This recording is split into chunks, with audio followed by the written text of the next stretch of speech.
Ya, halo, selamat malam. Gue pada hari ini ingin sharing tentang tips memulai olahraga bagi yang pemula. Nah, ini di sini pemula ini bukan maksudnya ini ya, apa namanya, orang yang baru pertama kali mau mulai olahraga doang ya. Tapi juga untuk orang-orang yang sudah lama berolahraga bisa juga dibilang itu pemula. Kenapa? Ya tergantung. Yang namanya olahraga itu kalau lo mau efektif, mau benar-benar ada hasil, itu kan harus ada progres. Jadi olahraga itu kan proses ya, proses menuju tingkat kesehatan atau kebugaran yang lebih lanjut. Nah, di dalam proses tetap aja harus ada yang namanya progres. Nah, kalau misalnya kita olahraga tanpa mencatat, tanpa adanya progres, ya, nah kita nggak akan tahu kita sampai di mana gitu. Nah, pemula ini bisa untuk orang yang baru mulai olahraga dan juga yang mungkin tidak pernah mencatat progresnya gitu loh. Bisa aja itu sebenarnya walaupun udah lama, udah 5 tahun olahraga rutin tapi nggak pernah nyatat progres. Ya bisa disebut sebagai pemula juga sih. Nah ini gue ngambil contoh diri gue sendiri ya. Nah gue tuh nge-gym eh, udah cukup lama, tapi gue tidak pernah mengatur yang namanya program latihan. Gue jarang untuk mencatat progres gue. Jadi ya kalau mau ada progres gimana? Ya by feeling aja gitu loh. Hasilnya by feeling juga. Ya makanya badan gue segini-segini aja gitu kan.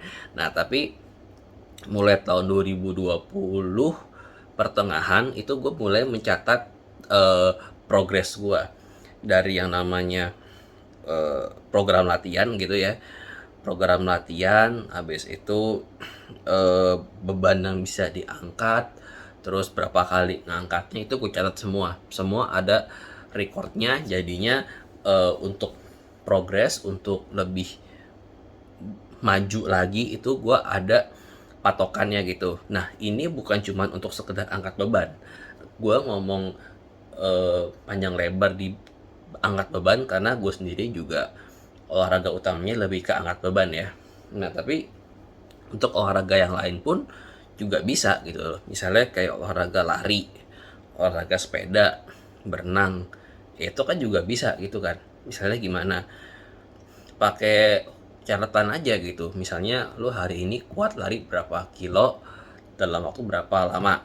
Nah, mungkin kedepannya supaya ada progres, lu bisa tambah kilometernya tapi dalam waktu yang sama misalnya. Ya itu kan akan ada progres kan.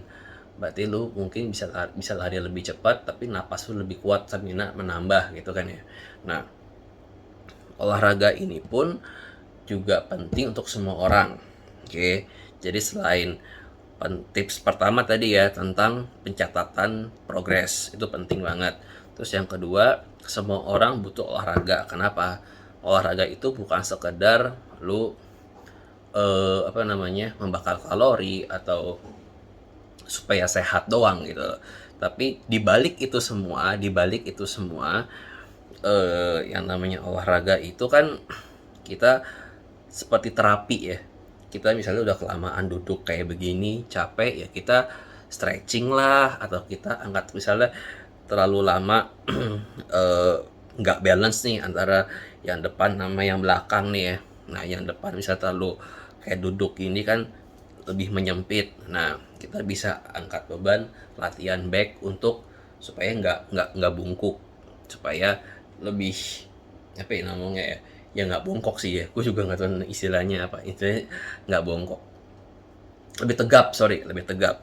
Nah sebenarnya olahraga itu kan terapi kan, terapi untuk supaya selain memperbaiki postur, khususnya untuk angkat beban nih ya, memperbaiki postur itu juga untuk eh, meningkatkan metabolisme.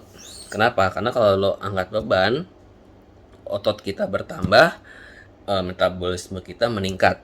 Otomatis apa? Membakar kalori lebih banyak. Terus jadinya apa? Jadinya ya kalau kita makan terlalu banyak susah gendut. Intinya sih gitu. Ini enak ya. Jadi kalau misalnya sering ada tuh di meme atau candaan gitu ya, jokes, impiannya apa? Makan banyak. Kepengennya makan banyak, impiannya nggak gendut, misalnya gitu ya, nggak nambah BB. Sebenarnya tuh bisa aja. Karena gue yakin juga kemampuan makan orang tuh ada batasnya gitu. Nah, tapi sekarang bagaimana mensiasati supaya yang kita makan itu nggak semuanya jadi lemak. Cara gimana? Ya harus angkat beban. Dengan tadi ya, progres itu ya, proses dan progresnya harus jelas. Terus juga harus rutin gitu. Nah, ini makanya kan gue bilang dari awal, kenapa yang namanya olahraga itu penting untuk semua orang gitu loh. Ya karena semua orang itu pasti makan. Terus kadang kita makan kebanyakan. Terus kalau makan kebanyakan gimana?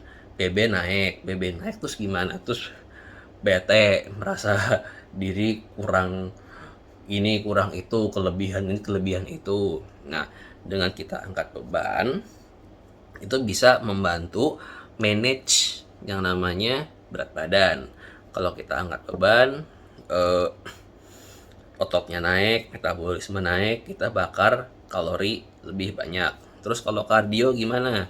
Kalau kardio sama. Nah, kardio itu tapi lebih membakar kalori di saat kardio, di saat melakukan olahraga. Nah, kalau misalnya angkat beban, itu dua-duanya dapat. Saat olahraga membakar kalori, pasca olahraga juga membakar kalori lebih banyak. Kalau dua-duanya digabung, kardio dan apa namanya angkat beban, ya itu sangat baik gitu loh.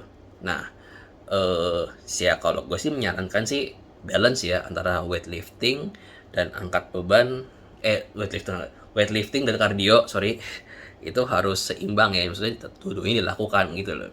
Jadinya ya, karena apa? Ingat, kardio itu kan untuk jantung. Otot yang paling penting di tubuh manusia itu apa? Otot jantung. Nggak mau dong kita punya bicep yang gede, wow, six pack segala macam, tapi jantung lu lemah. Kita nggak mau. Kita maunya ya kalau otot rangka kuat, kayak otot baik, otot dada, otot punggung, otot kaki kuat, jantung juga harus kuat dong. Makanya jangan lupa kardio. Nah, terus apalagi ya yang mau gue sharing ya, tips untuk olahraga sebagai pemula tadi kan udah proses dan progres. Habis itu olahraga itu untuk semua orang karena itu adalah sebuah terapi untuk meningkatkan metabolisme, sehingga juga ya daya tahan tubuh meningkat. Nah, ya dua itu dulu sih. Oh iya, amat lagi lupa ya, konsisten. Nah, terus kalau misalnya ngomong tentang konsisten, kita baik lagi ya, ada bikin semuanya sesuai dengan realita. Oke, jadi realitanya gimana sih? Oh, realitanya adalah gua punya waktu olahraga sehari 30 menit misalnya. Ya udah, itu optimalkan gitu loh. Jadi nggak ada jadwal olahraga tuh yang paling fix, paling bener untuk semua orang. Itu tuh nggak ada. Yang ada adalah sesuaikan dengan realita masing-masing gitu. Karena kan maksudnya gini, kalau ada orang yang ngomong, oh olahraga itu harus 1 jam, seminggu harus 3 kali, atau misalnya harus 4 kali. Nah, sedangkan kita hanya punya waktu eh, seminggu olahraga, oke lah, let's say 3 kali. Nah, tapi sehari cuma punya 30 menit. Masa gara-gara pelajaran yang dulu, pengajaran yang dulu tuh yang mengatakan harus 1 jam, harus 2 jam, terus kita nggak olahraga, kan malah sia-sia dong. Ya udah, mendingan optimalkan apa yang ada, terus berprogres, terus berproses, konsisten, metabolisme meningkat, dan pada akhirnya ya daya tahan tubuh meningkat. Oke, itu yang mau gue bagikan hari ini tentang tips memulai olahraga dan fungsi olahraga. Ya, semoga menolong kita semua. Nanti berikutnya mungkin gue akan bahas tentang yang namanya nutrisi ya, lebih ke bagian makanan, apa yang harus dimakan, apa yang harus dikurangi, apa yang harus diperhatikan lebih lanjut. Oke, terima kasih.